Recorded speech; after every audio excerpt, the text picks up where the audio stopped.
Noniin. Nyt ollaan Intiaa saavuttu ja oli vähän viisuminkaan ongelmia. Minä ajattelin, että se on sellainen visa on arrival tänne kun saapuu, niin sen kun vaan rajalta ottaa passiin leiman ja sisään vaan. Mutta eihän se niin ollutkaan, vaan se piti ihan anomalanoa. Ja ohjeessa oli, että ihan viimeistään 4 päivää ennen reissua. Siinä vaiheessa kun minä asian huomasin, niin oli 30 tuntia meikäläisen lentoon. Niin aika epätoivoisen minä sitten sen hakemuksen laitoin ja ajattelin jo, että taisi mennä nämä lennot nyt sivusuun, mutta seuraavana aamuun sitten kuitenkin tuli viesti, että tervetuloa. Ja täällä ollaan.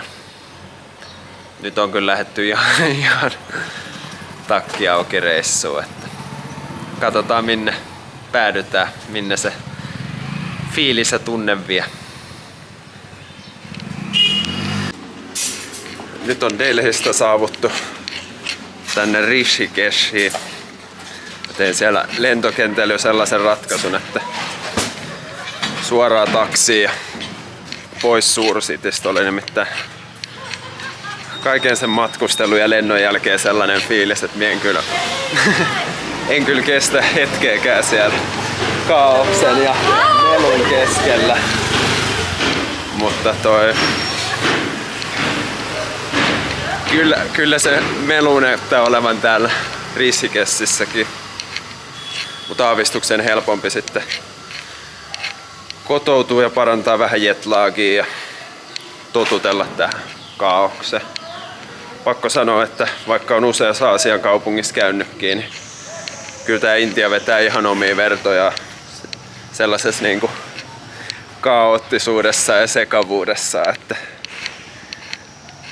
löytyy roskaa ja hirveä määrä melua ja niin kuin kaikissa muissakin Aasian suursityissä, mutta sitten sen päälle on vielä noin lehmät ja niiden sontaläjät ympäriinsä ja on tää aika meininkiä, mutta thank you. Eiköhän se tästä. Sain mun hotellinpitäjältä sellaisen vinkin, että lähet tänne kaupungin takaan olevalle vuorelle vähän katsomaan, että josko sieltä löytyisi rauhallisempaa paikkaa ja vähän sellaista luonnonläheisyyttä.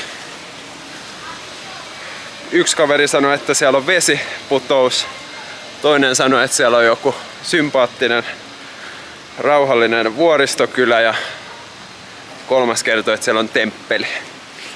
Joten saa nähdä, että mitä sieltä löytyy.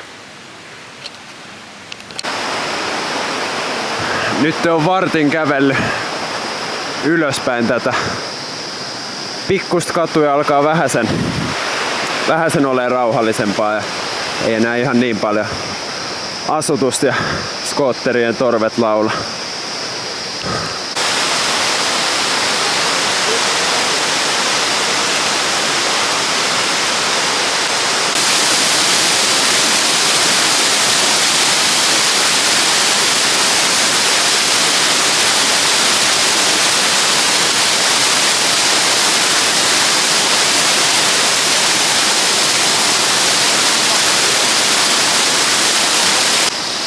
Oi, oli kyllä maukas kokemus.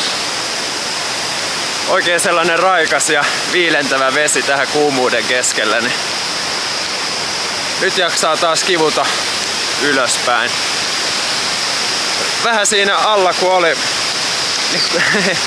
hetkenään kuumotti, että mitä jos sieltä tuleekin joku puuhalko tai kivi niskaa, mutta aika mukava siinä oli seisoskella ja ottaa sitä vettä niinku uimahallis konsana, kun on niitä hierontalaitteet, niin samalla lailla tuntui, just sopivalla paineella tuli. Hyvä kokemus.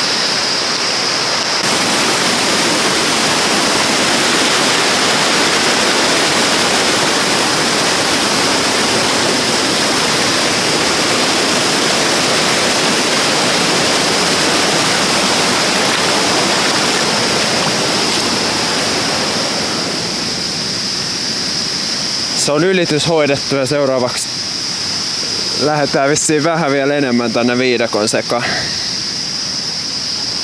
Enää ei ainakaan autot ja skodet seurailla.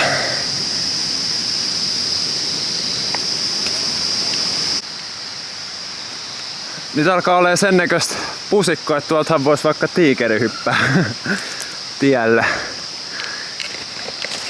Ja me itse asiassa yhdeltä ravintoloitsijalta kysyinkin, että onko täällä seudulla tiikerejä, niin sanoi, että jos on oikein onnekas tai epäonnekas ehkä meikäläisen mielestä, niin voi tiikerin nähdäkin täällä.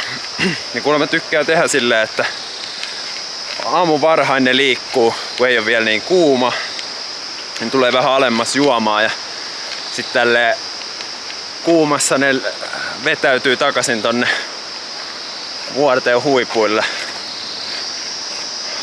kai varjoihin lepäämään.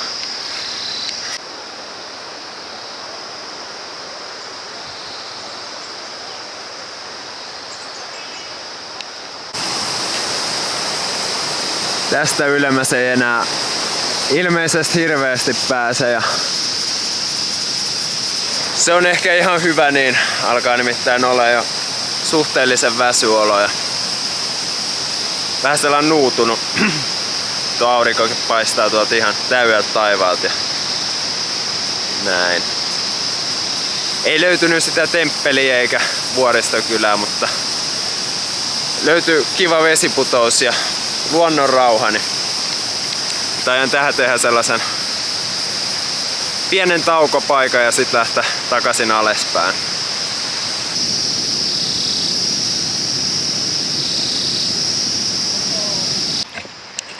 Nyt on kyllä myönnettävä, että tuota kirjaimia luen tuossa viidakon katveessa ehkä 1,5 minuutin ajan ja sit alkoi mielikuvitus koko ajan kattelee taaemma. Mikä siellä rasahti ja sit siinä alkoi näkyä hämähäkin seittiä.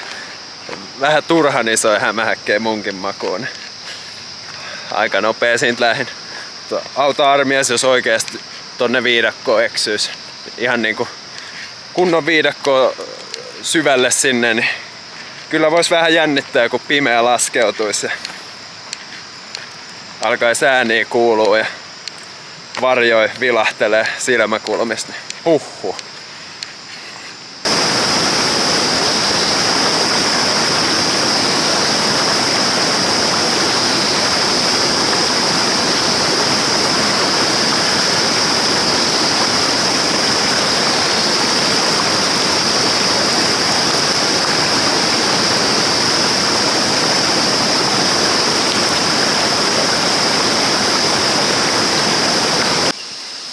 Täällä on näillä paikallisilla jännä tapa, ne tekee se on ilmeisesti ne sanoo niinku kyllä, tai sanoo myöntyvänsä, jos ne tekee tällaisen liikkeen. Tuossa oli hyvä tilanne, oli joku paikallinen pappa just tollasen kosken kuohun alla peseytymässä, ja sit huusin sille jotain, että feeling very good water vai mitä minä huusin, ja sitten se tekee sille tälleen niinku. Ja se vesiputous on sen takaan. Sitten me on vähän silleen, että oliks tää niinku kutsu, että miekin tuun sinne kylpemään. Sitten me on silleen, että nää. Se tekee uudestaan tälleen. Uudestaan nää. Mutta tälleen jälkikäteen niin taitaa meinaa vaan, että kyllä näin on. Nyt on vuorilta laskeuduttu alas takaisin sivistyksen pariin.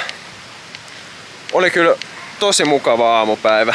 Kivan rauhallinen ja sain oikeastaan just sitä mitä halusin, että vähän niinku rauhoittuu ja luonnon keskelle, niin varmaan sietää kaupungin kaaostakin vähän taas paremmin ja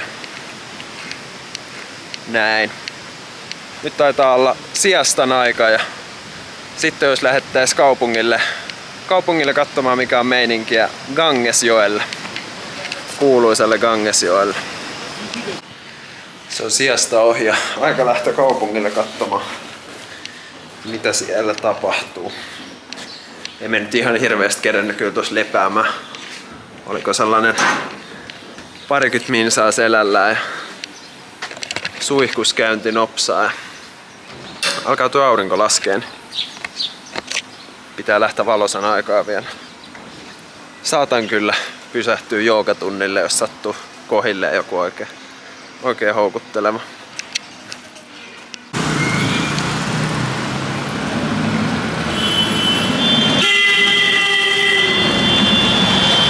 Kyllä on melua perkele.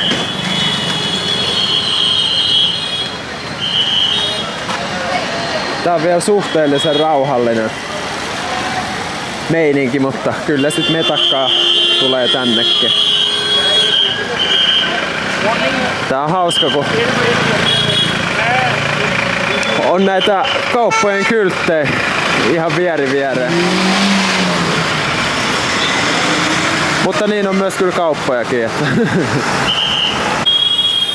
tää on tällainen aika peruskatu, mitä täällä näkee. Jonkun verran liikennettä ja kyllä ne töötit huutaa, mutta ei se nyt ihan jatkuvaa kuitenkaan. Paljon on kauppoja ja erilaisia liikkeitä. Tosi paljon hierontoja ja partureita on paljon ja no ravintoloita tietenkin.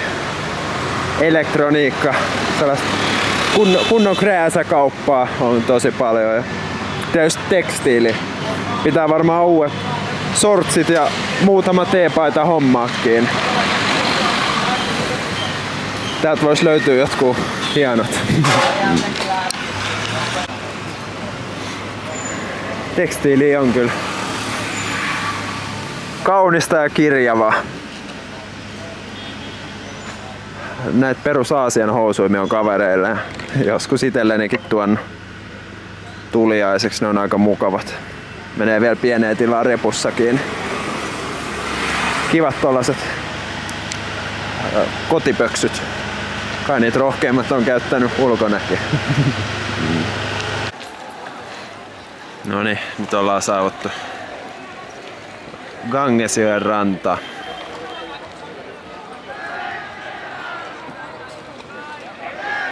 Tosi paljon näkyy noita tollasia kumiveneitä menevän. Laskee koskenlaskua, mutta jotenkin ei kyllä ihan hirveästi kiinnosta. Eikä toi uintikaan kyllä oikein meikäläisen mieleen. Mieka luin. Namaste. Namaste, namaste. On kyllä aika ruskeeta vesi. Vaikka kuuma onkin, niin ei ihan hirveästi tekisi mieli lähteä tonne uimaan.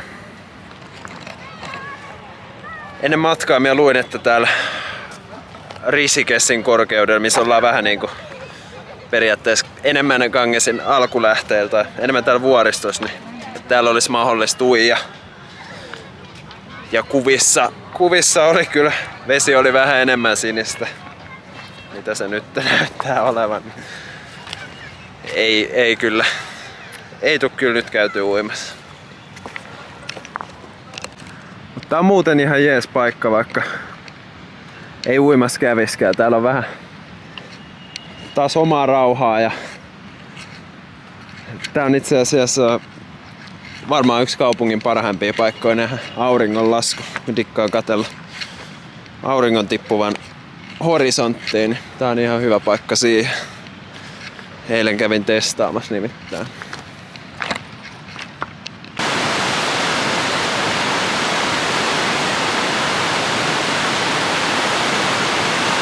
Kyllä sen huomaa aika hyvin, että kun tulee tänne vähän syrjäisempää, niin heti on niinku rauhallisempi ja helpompi olla. Et kyllä tuo kaupungin syke ainakin toistaiseksi niin on vähän sellaista kuluttavaa ja vähän turhan intensiivistä, kun koko ajan tapahtuu kaikkea jotain ja tottunut siihen, että on paljon omaa rauhaa ja Suomessa todella rauhallisesti ihan sama, ootko kaupungilla vai kotona verrattuna tähän niinku mölyyn. Mut se on tässä hyvä just kun on lähtenyt niin takki auki tänne reissuun, et ei ole mitään majoituksia tai kuljetuksia varattu, niin jos on sellainen fiilis, että en nyt tässä paikassa halua olla enää ihan hirveästi enempää, niin sen kun vaan seuraavaan kohteeseen. Ja kyllä nyt on käynyt, no ainakin nyt on sellainen fiilis, että ei ainakaan mihinkään suurkaupunkiin seuraavaksi. Et kyllä se on tonne enemmän pohjoiseen päin, siellä pitäisi olla korkeita vuoria ja luontoa. En sit tiedä yhtään oikeastaan, että minkälaisia niinku kaupunkeja tai kohteet siellä on. Et ei nyt varmaan ihan sellaisia täysin rauhallisia, puhtaita ja sellaisia kyliä löydy, mutta tai mistä mietin, onhan Intia iso maa. Jännä nähdä.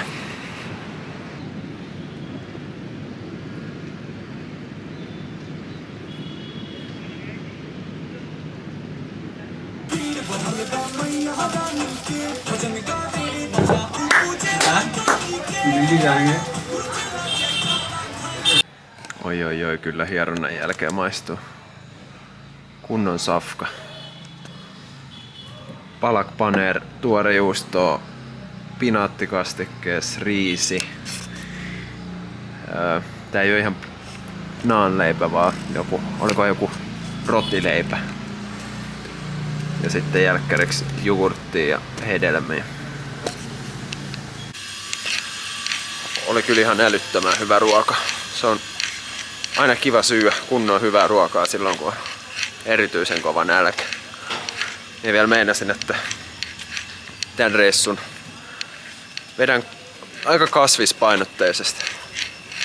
En lihaa koske ollenkaan, ainoastaan kananmunia. Se on vähän sellainen päätös, että kiva kokeilla, että miten sellainen ruokavalio itselleen sopii. Se on vielä suht paljon helpompaa täällä Intiassa, kun on niin paljon erilaista kasvisruokaa. Yeah, I got it. Joo. Niin kun on niin paljon erilaista kasvisruokaa ja se on vielä hyvää, niin katsotaan miten se sopii itselleni.